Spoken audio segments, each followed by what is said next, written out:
ఈ వీడియోలో Joseph Vijay, so ఇతన్ని డీకోడ్ చేద్దాం ఫ్రెండ్స్. ఇదేదో తమిళనాడు పాలిటిక్స్, ఎందుకంటే మన తెలుగు వాళ్ళు ఎక్కువగా టీవీకే పార్టీకి మీకు ఓట్లు వేసినట్టుగా చెప్తున్నారు.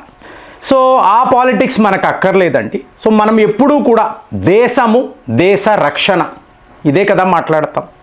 సో వెస్ట్ బెంగాల్ గురించి మనము చాలా వీడియోస్లో మాట్లాడుతున్నాము.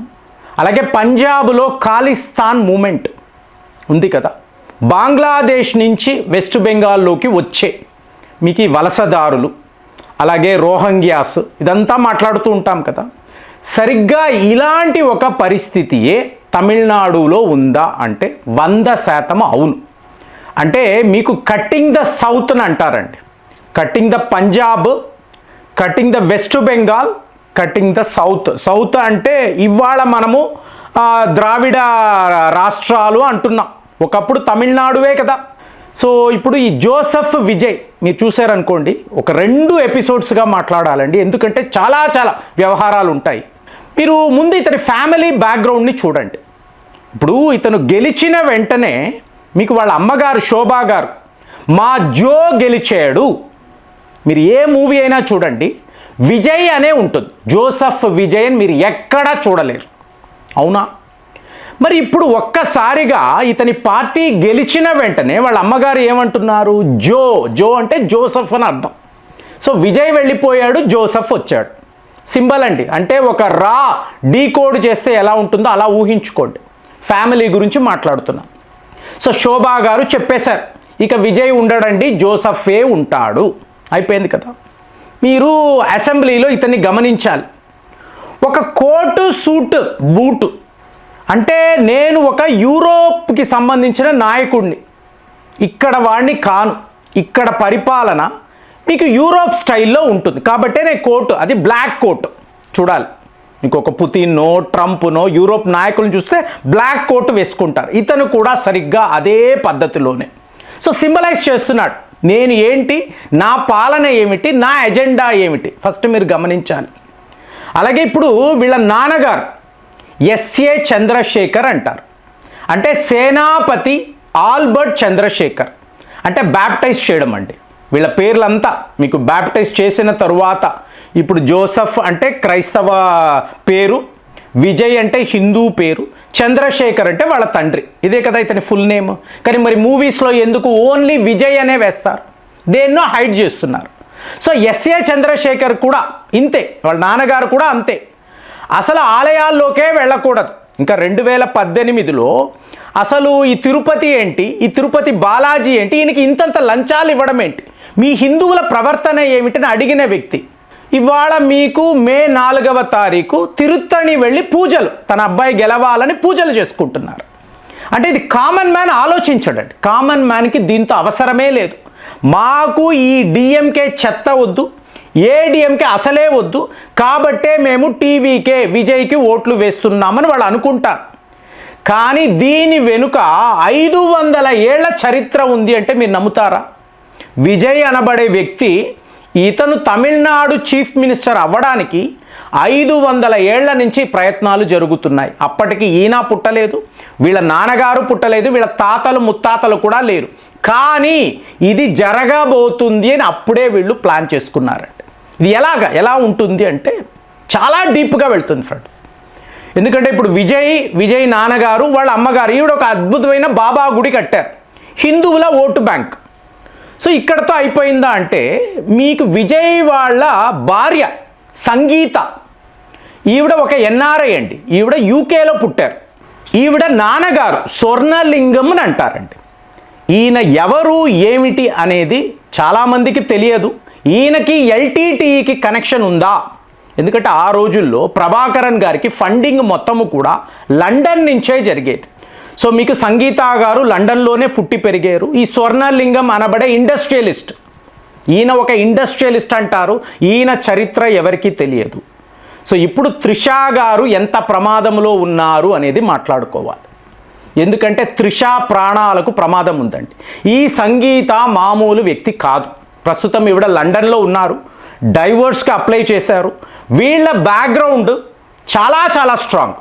ఎందుకంటే విజయ్ మీకు ఇలాగ మేము పార్టీ పెట్టాం, పోటీ చేయబోతున్నాము అన్నప్పుడు 400 కోట్లు మా ఆస్తులు అని చెప్పారు. వీళ్ళ ఆస్తులు 10,000 కోట్లు దాటి ఉంటుందండి. కానీ సంగీతాన్ని బేస్ చేసుకున్నారు అనుకోండి, 400 crores క్లియర్గా రాశారు. ఇక తరువాత మీరు చూసారనుకోండి, ఇప్పుడు ఈ లయోలా కాలేజ్ అంటాం, జేసూట్స్ని అంటారండి, అంటే సొసైటీ ఆఫ్ జీసస్ అని అంటారండి. వీళ్ళందరూ ఈ వర్గానికి చెందిన వాళ్ళే. లయోలా మిషనరీ అంటేనే ఇదేనండి. సో ఇప్పుడు దీనికి ఒక ప్రిన్సిపల్ ఉండేవారు, జేవియర్ ఆల్ఫాన్స్ అని అంటారు.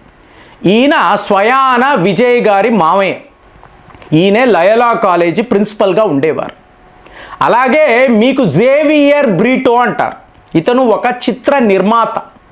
2011లో మీకు ఇతని ఇంటి మీద ఐటీ దాడులు జరిగాయి. మీకు ఎన్ఫోర్స్ డిపార్ట్మెంట్ వాళ్ళు వచ్చారు. చిత్ర నిర్మాత కదా. సో ఇతనికి ఇన్ని వేల కోట్లు ఫండింగ్ ఎక్కడ నుంచి వస్తుంది అంటే మీకు జేసూట్స్, వీళ్ళందరూ కూడా జేసూట్స్. ఎవరు? విజయ్, వాళ్ళ నాన్నగారు, వీళ్ళు రామేశ్వరం అనబడే ఆ ప్రాంతం చూసారు, ఆ బ్యాక్గ్రౌండ్ నుంచి. అంటే ఆ టైంలో విపరీతమైన కన్వర్షన్స్ జరిగేవి. జేసూట్సే వచ్చి చేసేవాడు, మిషనరీ వాళ్ళే. మీకు ఫ్రాన్సిస్ జేవియర్ని అంటారు, అంటే దళితులు, మీకు పేదరికంలో ఉన్నవాళ్ళు. సో వాళ్ళకి మంచి జీవితాన్ని ఇవ్వాలి అని కన్వర్ట్ చేసేవాడు, ఆ వర్గం నుంచి వచ్చిన వాళ్ళు.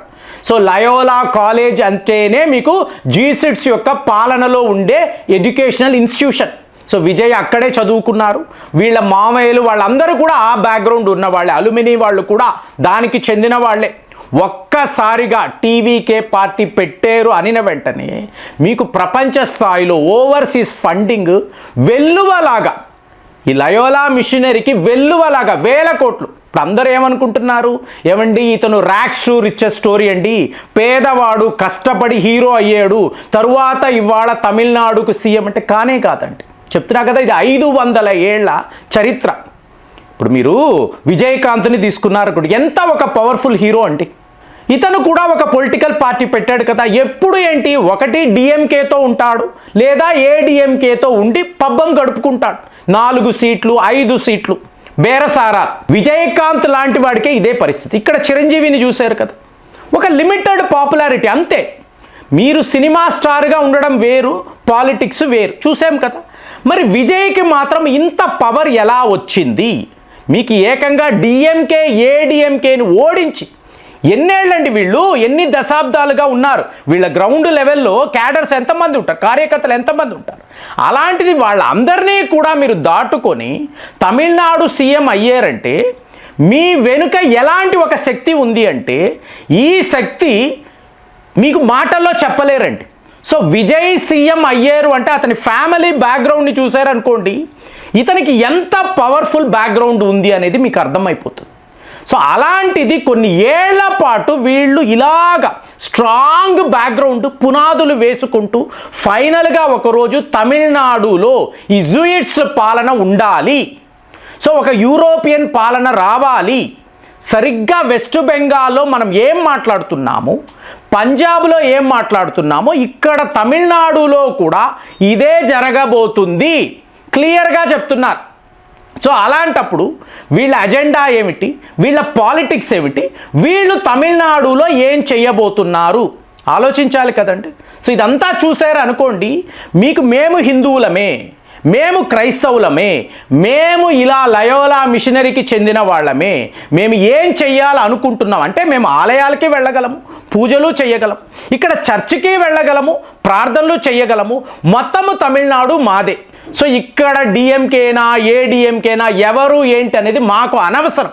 కామన్ మ్యాన్ అయితే అది అసలు ఆలోచించనే లేదు, మాకు దీంతో సంబంధమే లేదు అన్నారు. మరి ఇప్పుడు విజయ్ సీఎంగా వచ్చాడు కదా, ఇతని బ్యాక్గ్రౌండ్ ఏంటి, ఇతను ఏం చెయ్యబోతున్నాడు మీరు ఆలోచించారు అనుకోండి, బిత్తరపోయే నిజాలు బయటపడతాయి. దాని గురించి మళ్ళీ మాట్లాడతాం. జై హింద్.